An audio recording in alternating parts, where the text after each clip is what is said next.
104.5 The Team, your home for New York sports. We're going down to our man from WFAN, John Jastremski, lovingly known as JJ. JJ, dude, what's up with these Yankees? Are they as good as I'm hoping they are? Yes and no. I mean, listen, the Yankees are not going to win 90-plus games. They're just not. They're not going to continue to get this sort of starting pitching. However, I think there's a lot of things to be excited about. The Yankee lineup has a chance to be really good. Aaron Judge, with the way he started off this year, has made major adjustments. You haven't gotten any production from Greg Bird. He's going to start to hit. Gary Sanchez is coming back. Peter Gregorius is coming back. Now, you expect a regression in the mean from Ellsbury, from Castro, from Headley. The Yankees will score runs. The Yankees will pitch in the back end of the bullpen. Their key guys, can they continue to get starting pitching, performing at a high level? If they can win 85-plus games. They could be in the mix for a postseason spot, and it has a chance to be a really fun season. You brought up Aaron Judge. His popularity, being so big, smashing home runs, does he have the chance to be one of the more popular Yankees we've seen amongst fans the last 10 to 15 years? Oh, there's no doubt. Listen, you guys remember the commercial, 6 Big the Long Ball? Remember Greg Maddux, Tom Glavine, those Braves guys trying to hit it like McGuire and Sosa? Not so much. But Aaron Judge can hit it a long way.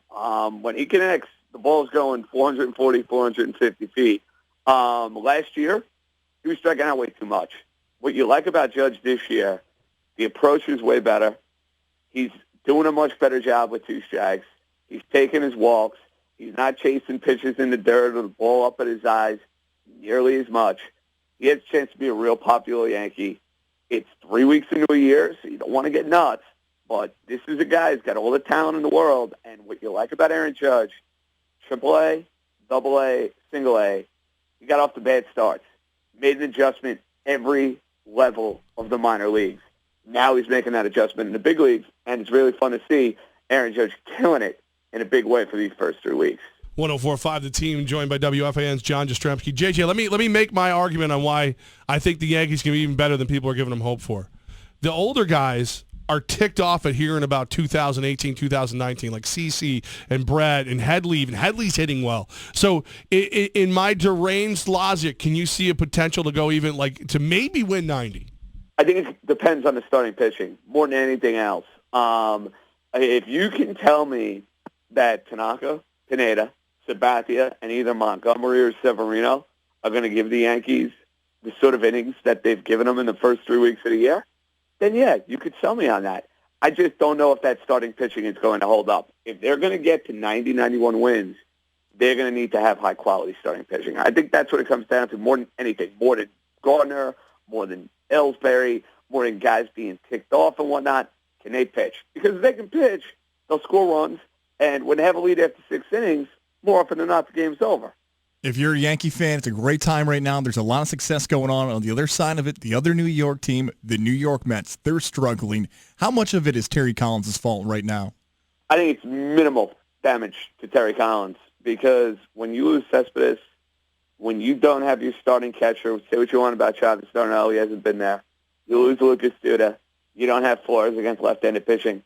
The lineup is not as good. All right, I could give you maybe 1 or 2 examples where Terry Collins cost his team. All right, we want to go back to that game 2 weeks ago in Miami. Jacob deGrom not starting the 8th inning. All right, you want to pin that one on Terry Collins, guys? More power to you. I'm not going to fight you on it. In fact, I'd agree with you. I don't think it's Terry Collins' fault that the Mets can't score runs on a consistent basis, that Jose Reyes is hitting $120, that the Met bullpen hasn't done its job. Terry Collins has been a manager of this team when they've gotten off the bad starts. 2015, they were a 500 team after 3 months. 2016, they were under 500 in late August last year. And in both of those years, the Mets still found their way to the postseason.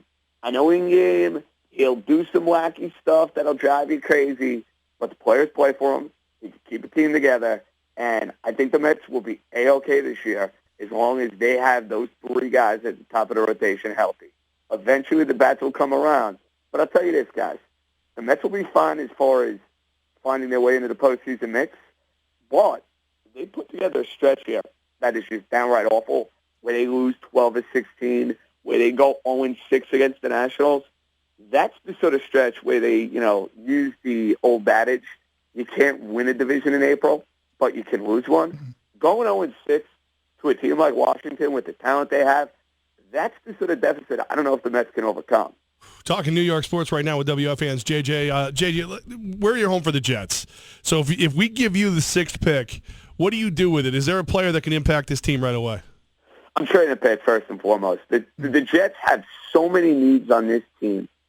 I'm trading the pick. I'm trying to get myself another 2 or 3, and I'm trying to stockpile.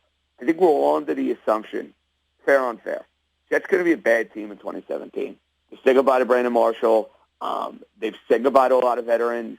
They're trying to put themselves in a position come 2018, loaded quarterback draft, Sam Darnold, Josh Rosen, maybe end up at one of those players. I don't think the Jets expect to be very good. So you want to stockpile talent. If they can do that, that's the way I'm approaching the first round. However, if you can't make a trade and you're looking at the board and you say, well, we're stuck at 6, we can't move this pick, what are we going to do? I'm going to give you 2 names. I like Adams, the safety out of LSU. I think he's a ball hawk. I think he's a game changer. I think he's the sort of guy that could make plays week in and week out for the Jets in the secondary. That's somebody I'm considering. The other guy I'm considering, think about the Jets in the tight end position. They have been awful at tight end for the better part of 15 years. They get their hands on O.J. Howard. O.J. Howard, I think, is going to be an all-pro caliber tight end. I know they don't have a quarterback at the moment, but isn't a quarterback's best friend having a tight end who can stretch the field, who can help you in the red zone, who can help you on 3rd down? Some will say it's a bit of a reach taking a tight end at 6. I wouldn't have an issue with it. If the Jets are stuck at 6, Adams out of LSU, Howard out of Alabama, I'd go with either one of those 2 guys, and I'd take my chances. JJ, we've got a boss here. He's a homer for the Patriots. So when he heard the promo that you were joining us, he was like, "You guys are on a witch hunt still," because he heard Jastremski. How many times do you get plugged with the Deflategate nonsense? Oh, we haven't heard it in a while, thankfully. I mean, I'm so sick and tired of it. It was funny for a while, but then it got to a point. It's like, all right, Patriots are back. Tom Brady's back. Can we focus on the 2017 season, for goodness sakes, instead of 2016 season? Enough already. Here's the scary part, and this makes me sick to my stomach because I'm a Miami Dolphins guy. You guys have the New York Jets. The Patriots, they ain't going anywhere. No. Brady's coming back. They bring in Brandon Cooks. They may have a healthy Rob Gronkowski. They still have Bill Belichick coaching the team. They're given to win 13, 14 games. And, guys, maybe you can correct me if I'm wrong. Who is the threat in the AFC to the New England Patriots? The Raiders? I like the Raiders. I don't know if they're ready for that. The Steelers, they have no defense. My Dolphins, improving, but they're not on that level. The Chiefs, come on now. The Texans, come on now. I think we're on a collision course yet again. You know, everybody talks about the lack of parity in the NBA. Fair. Expect Golden State, expect Cleveland. But the more you think about the NFL, if Brady's healthy, if Belichick's there, Patriots aren't going to be in the Super Bowl? Right. Levack's hoping for it. He's a Raider guy. Yeah. He's upstate New York. Maybe they're there yet. I'm just making sure you didn't get a percentage of the check, like they sent it to the wrong address for John Jastremski, and maybe No, I can guarantee you, I am not getting any. I'm not on the Patriots payroll. I am not here to just give them praise because Bob's taking care of me and Tommy and Belichick are taking care of me. No. I am not on the payroll. In fact, I am so sick and tired of their success. It really does put a knot in my stomach. I just don't see how they're not at 13 or 14 wins. And the Raiders are good. Listen, I'm all in on the Raiders. I think they're going to win that division. I love Derek Carr. I think Marshawn Lynch would give them some toughness in the running game. I just don't know if the Raiders have enough defensively. If you sell me on, if Oakland has to go to New England, could they win up in Foxborough? Right. Therefore, I think if you're any of these AFC teams, you got to get home field advantage throughout. Make the Patriots come into your building. They got to come to your building and you have a much better chance to win. That's just all there is to it. Look at the Patriots when they've played these AFC title games. Very rarely have they gone on the road and they've won. I mean, they lost at Denver.